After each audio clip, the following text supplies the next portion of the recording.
Yang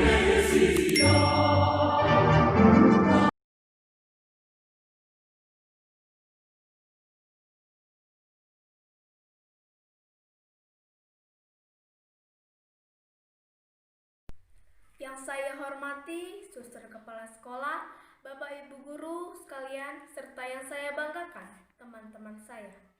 Saya, Grenisa Gonza Bertarigan dari kelas 73, akan mempresentasikan tentang peran generasi muda dalam mengembangkan kecerdasan diri untuk membentuk atau memanfaatkan kecerdasan buatan.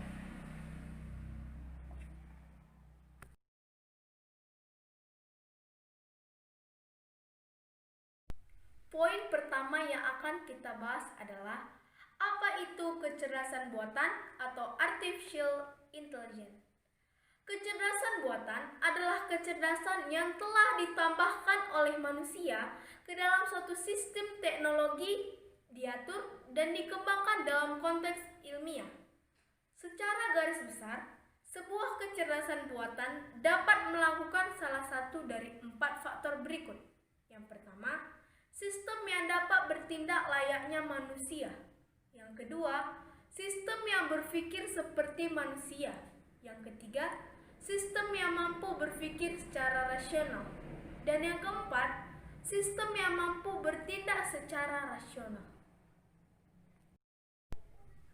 Sekarang, dengan adanya kecerdasan buatan ini, mesin-mesin bisa melakukan analisa lebih cepat dan akurat daripada manusia.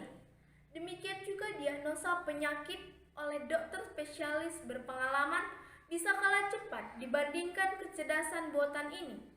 Demikian juga pada dunia kerja dan dunia pendidikan.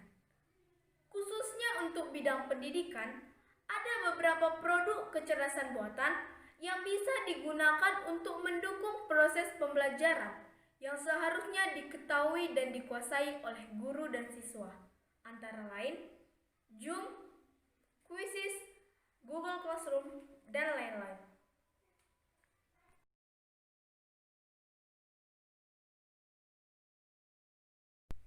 Zoom adalah aplikasi komunikasi yang menggunakan video yang memungkinkan para guru dan para siswa bertatap muka saat belajar dalam jumlah yang banyak.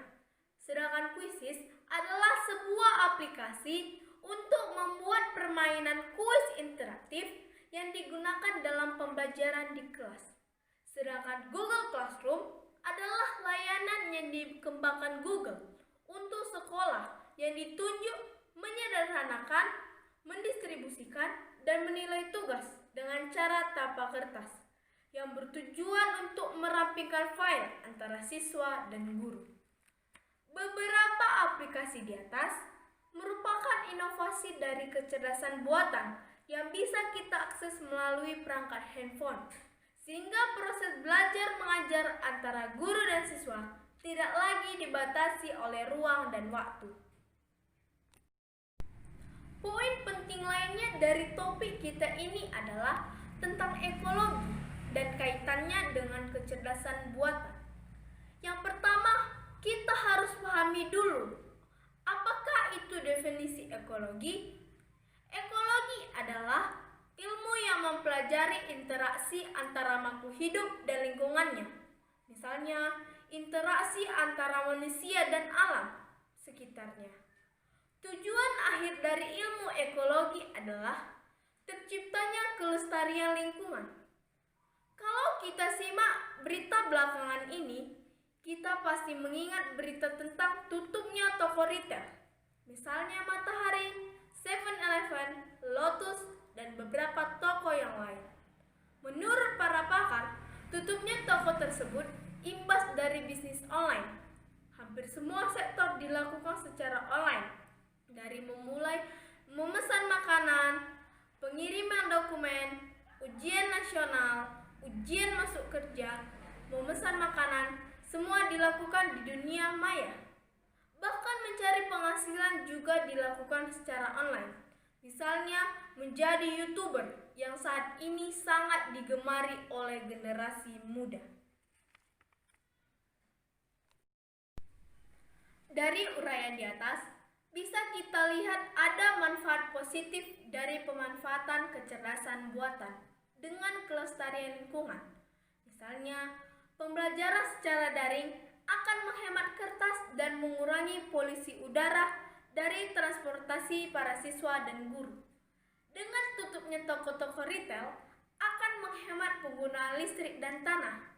Dengan adanya grup-grup WA, setidaknya mengurangi pemakaian kertas untuk undangan pernikahan. Semua hal di atas jelas nyata mengurangi kerusakan terhadap lingkungan. Namun, apakah hal ini semua bisa dilakukan secara berkelanjutan? Jawabannya ada pada generasi muda dan kaum terdidik pada saat ini. Sebagai pelaku dari teknologi kecerdasan buatan masa depan, jalan satu-satunya adalah pengenalan dan pendidikan kecerdasan buatan kepada anak-anak didik sejak dini. Sekolah harus menyediakan akses pada perangkat, kurikulum, dan pelatihan kecerdasan buatan pada semua anak didik.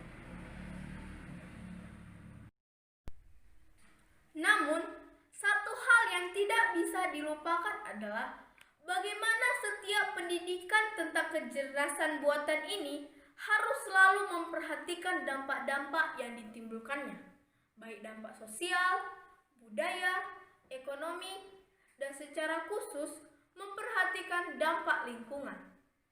Setiap aplikasi dan produk kecerdasan buatan yang mungkin akan dihasilkan para generasi muda ke depannya haruslah ramah lingkungan, bukannya merusak lingkungan.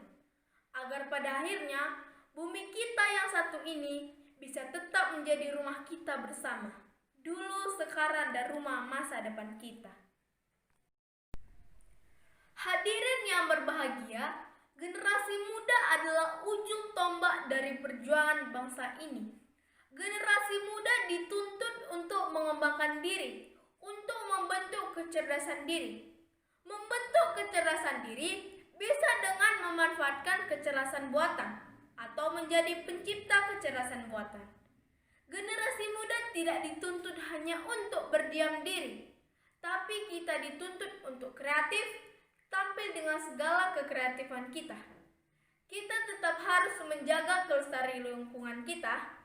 Kita bagian dari lingkungan, kita bagian dari ekosistem, dan kita bagian dari bangsa ini. Dan kita wajib berperan serta untuk menjaganya. Demikian yang bisa saya sampaikan. Semoga segala sesuatu yang saya sampaikan tadi bermanfaat untuk kita. Akhir kata saya ucapkan terima kasih.